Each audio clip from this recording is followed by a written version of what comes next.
What's up world, and welcome to Nux Entertainment. My name is Jonathan and I'll be your host for this Blender tutorial series. Today's video is an introduction to Blender as a video editor. Due to the lengthiness of this introductory video, I'll be breaking it down into two parts. In part 1, what you'll be learning is a few of the basics. First of all, we'll be downloading Blender. Well, we're gonna go get Blender. Some of the basic settings that are related to the video sequencer and editing in general, well, video editing in general. We'll be talking about the layout and how to customize it, setting up a custom layout at startup, as in having Blender start up with a custom layout, a few of the properties in layouts, how to set your layout to have access to other properties of your footage. So here we have the Blender website. Don't mind the 2.8 for now. Let's go right to the download page and we can download Blender. Since I'm running Linux on this machine, the Blender website is offering Blender for Linux to me. It should offer the version that is appropriate for your machine, for your operating system. If not, you can always click on this drop down and select whichever version works best for your machine. All right. I've already downloaded it. I actually downloaded this version of Blender today, which means it will be my first time trying this version of Blender and discovering what's new with it. So I've already extracted it. Here's the new version. This is the old version I had. I'm running Linux, so for you this might be slightly different. In OS X, I believe it is a drag and drop process to install Blender.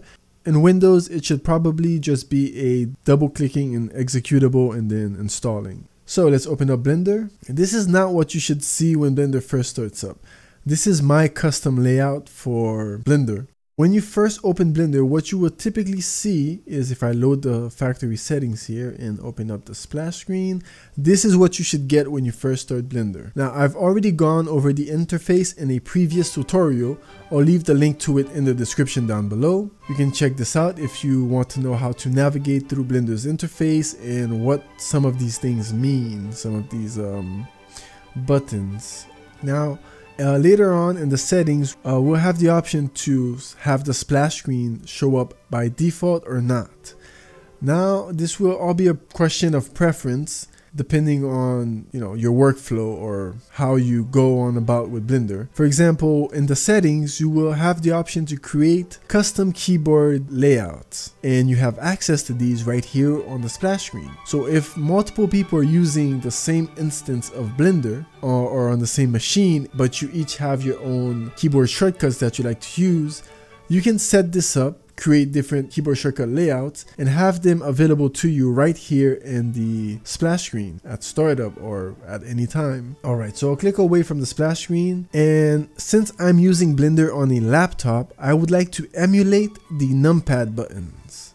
I'll explain why in a moment, but first let's go up here to File, User Preferences, and typically you'll get the shortcuts next to the functions, so you can learn the shortcuts, or some of the shortcuts that way. So User Preferences, make this a bit bigger. Now it is important to note that changes made in the user preferences will not be saved unless you actually click on Save User Settings, which means you could change things here and they will be changed for this session of Blender, but once you close it and open it up again, it will be back to the default. So make sure to save the settings once you're done. Now, as I said, since I'm using Blender on a laptop, I will emulate the numpad.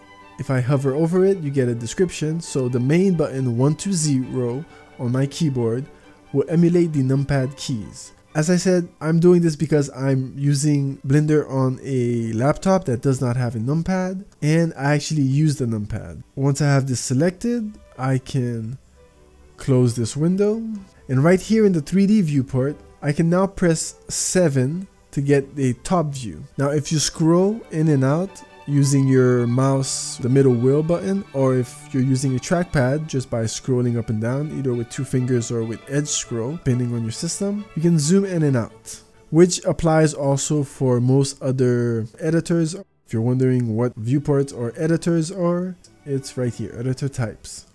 As I said, I already went over all of this in the previous tutorials. So if you don't understand or know how the interface works or how to navigate the interface, I already have a tutorial that goes over that. The link is in the description. You can check it out. Now, first thing I want to do is delete all elements in the 3D space. This is just to avoid having Blender try to process some of these elements while using the sequencer. So I'll press A to deselect. The cube was selected. When you see these arrows right here in the 3D space, it's to indicate the direction in which you can move this object. But this is not what we're getting into right now. We're not learning how to use Blender as a 3D modeling software or animation software, sticking to Blender as a video editor. So I'll press A again to deselect and A to select all, and then I'll press X on my keyboard to delete the object. X is for delete. We'll be getting into the keyboard shortcuts and whatnot very soon, but in the meantime, let's focus on setting up Blender's layout and then learning about which settings are in direct relation to the sequencer and which settings are to be modified when using Blender as an editor, as a video editor.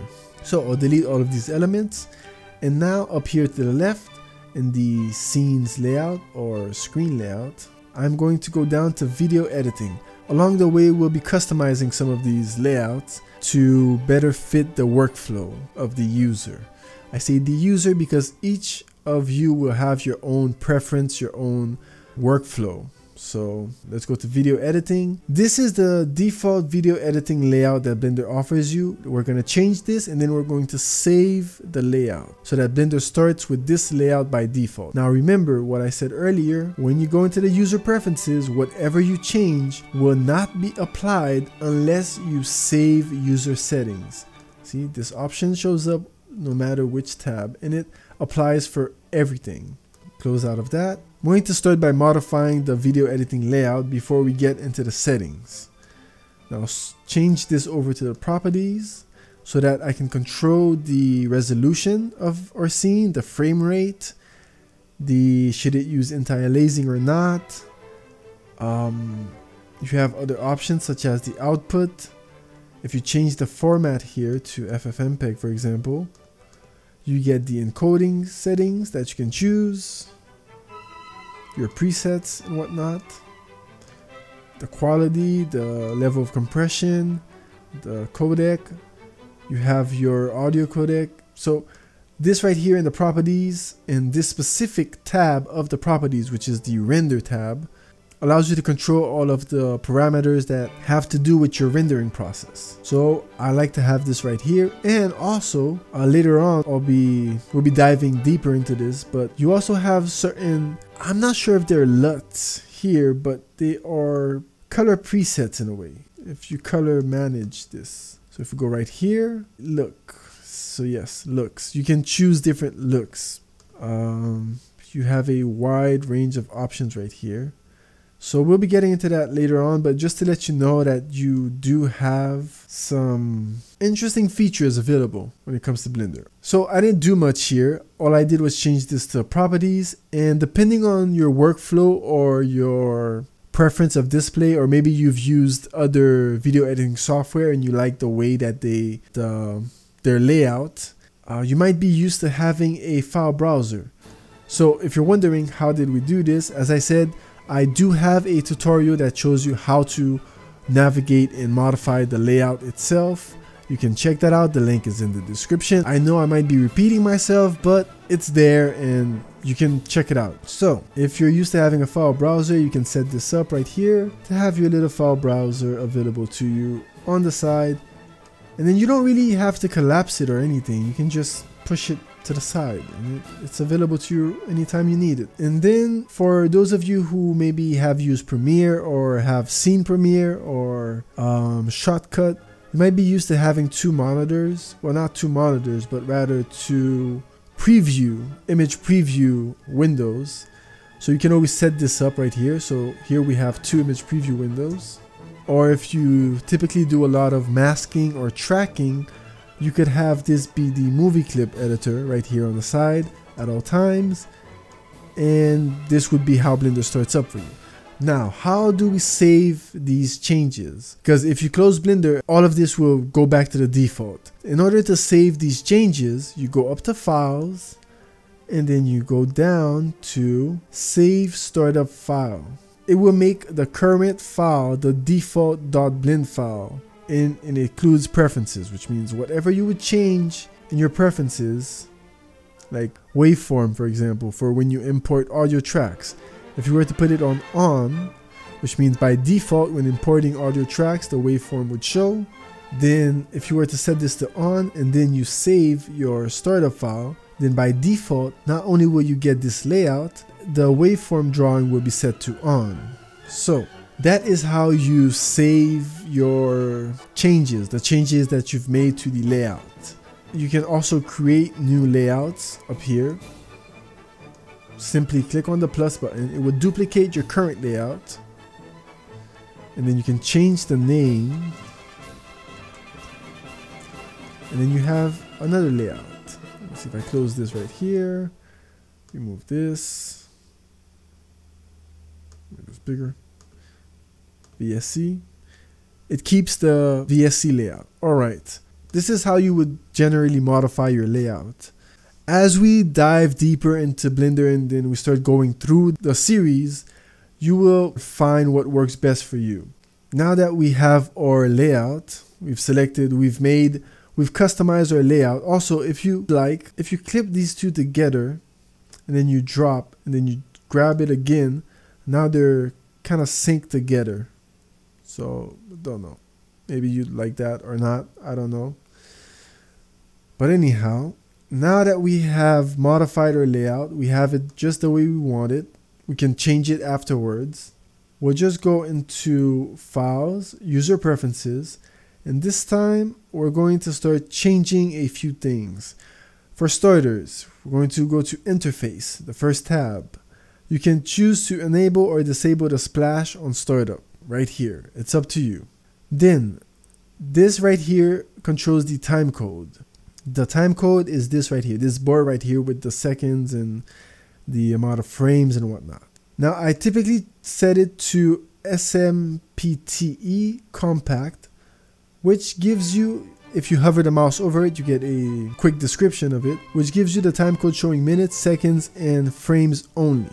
Hours are also shown if necessary, but not by default, which works best for me and might work for you too, because this actually shows you, as it says, the minutes, the seconds, and even hours if you're working on hour-long footage.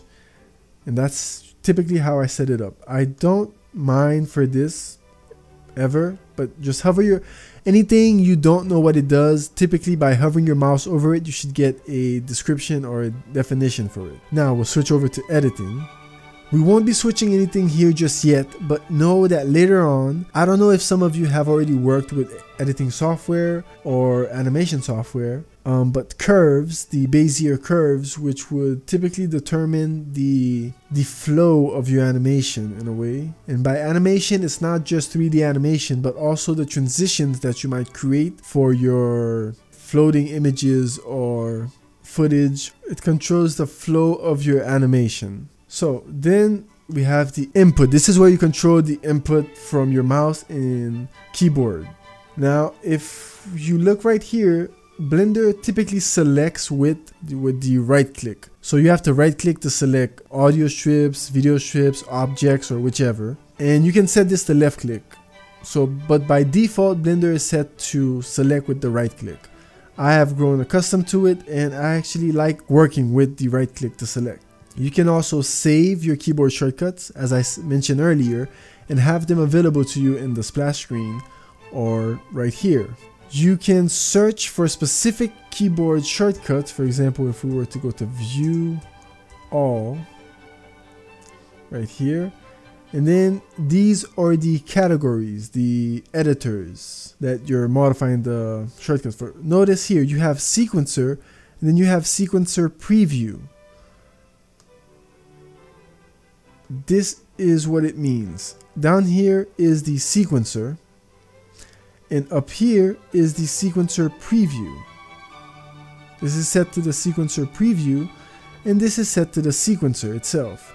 And then you also have the option to have the sequencer and the preview both in the same space. Typically I separate them because in the preview you get these options right here, but in the sequencer you get these options right here. But since we have no strips here, we're not seeing anything. But you get different options, so I'd rather separate them than have them be 1 and 2, because then you don't get the options for the bottom part. Alright, so back to the settings. So this might be a tad confusing at first until you really start to get to know and familiarize yourself with the different editors in Blender. So moving on, in the add-ons tab, this is where you can install other add-ons. I'm actually going to make if I don't already have it out, an episode on add-ons for Blender, going over the add-ons that I use, where you can find add-ons, and or which ones I would recommend getting for video editing on Blender. Here in the category section, I'm gonna go down to sequencer, and some of these I've installed. For example, I personally installed the quick functions and the VSE transform tool. To see the add-ons that you've installed yourself, there's also a category for that, which is user. These are the add-ons that I've installed myself. Anyhow, my default Blender, this new version of Blender from 2.79, I believe, it comes with the Kino Raw tools available to you. For the sake of this tutorial, you can start by enabling the Kino Raw tools right off the top. It's going to give you custom keyboard shortcuts, hotkeys that are quite useful when using Blender as a video editor. Jump to previous strip and jump to next strip, which I believe these are the same keyboard shortcuts used in Premiere or Final Cut to jump back and forth on different strips. I'll have a tutorial dedicated to the Blender add-ons itself, like all for itself. Moving on, here in the themes tab, you can select from a series of presets of theme presets. You can create new themes, create a new theme preset, and you can modify every single detail, down to the detail, each element of every theme in every editor. What I mean by that is, right here, if we go into the video sequencer editor, here we have the window background. If I move this to the side, click on this, it's controlling, as you can see right here, it's controlling the color of that window backgrounds alone. If we go to the Blender website and we go to features, scroll down, Blender has a very customizable UI, user interface. So you can modify your theme however you like it. You can install other themes, or you can reset it to the default theme by clicking right here. Now remember, any changes made to the user preferences will not be saved unless you click on the Save User Settings. Just a quick reminder. Alright, moving on to the Files tab. Right here, you can set the default folder that Blender will go look for certain files. For example, for your fonts, your textures, your sounds, and you can set the cache directory. Also, for some add-ons in Blender, you might want to turn on the auto-run Python scripts. Generally, this is safe, especially if you're using Blender trusted add-ons. Now right here on the right, we have a few settings, such as the hide recent locations or hide system bookmarks. This is up to you. You can show thumbnails by default when looking for video or movie files. We can check that on. When you save a Blender project, Blender typically makes a backup of that project. Now from personal experience, I had a very bad experience with corrupting one of my Blender files and accidentally corrupting the backup. I learned to set this to 2, so it makes 2 backups of each project that I'm working on. Now here you have the Save Preview Image. Enables automatic saving of preview images in the blend file. You might want to disable this depending on your machine's capacity, and since I'm running Blender on my laptop right now, I would disable this just to make it a bit lighter on its feet. You can also choose how many recent files will be shown in the recent files. These are typical software settings, really. Moving on to the Systems tab. Here there are 3 things that we'll be paying attention to. The first one is up here in Sounds. We're going to change the audio device from OpenAL to SDL, which is recommended for sequencer usage. As you can see, it says it right here. Or you can switch it up to Jack if you are a pro audio user. And I've actually used it with Jack very few times only to get an audio meter, but we'll get into that later on into the series. So I'll switch this up to SDL. For starters, you can modify these to your likings. This is all up to you. And now, depending on your machine or your graphic card, you should get other options right here. These right here, either to use your NVIDIA card. This would depend on your machine. I don't have these extra options, so I'm not getting anything here. But for you, you might have, so look into that to know what works best for your machine. One of the most important details in the user settings or user preferences is down here in the sequencer clip editor. This is the cache memory for your sequencer.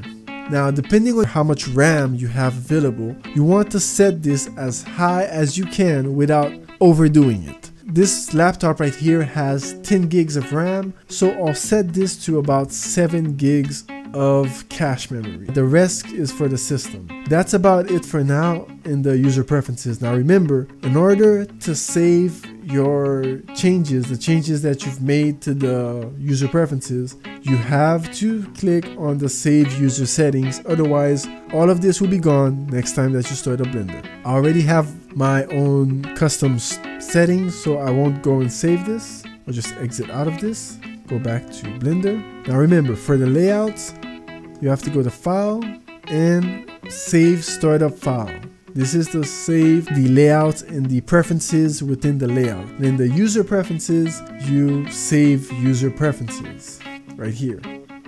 All right. Now for a quick demo of the properties panels and properties windows, I'm going to import one of my projects. This is a Speedster tutorial that I'll be releasing soon enough. This is the project file right here. As you can see, if I select one of these strips, the properties for this strip shows up right here on the side. But as I was saying earlier, if you were to set this preview space to the sequencer and image preview, you won't get these properties on the side. That's it for today. Thank you for watching. If you have any questions, doubts, suggestions, or just want to say hi, feel free to write it down in the comment section down below. Make sure to hit the subscribe button to join the family. If you liked this video or learned anything today, make sure to give this video a thumbs up. If you didn't like it, well, there is a thumbs down option, but who clicks on that? Share this with your friends or anyone that you know that might be interested in learning how to do, video editing on Blender, or who's looking for a good alternative or free alternative to, I don't know, some more expensive or professional software. They will be amazed because as this series goes on as to what you can do with Blender. Anyhow, thanks for watching. Hope you enjoyed the video. This is Nuxtucks Entertainment. My name is Jonathan, and I'll see you next time.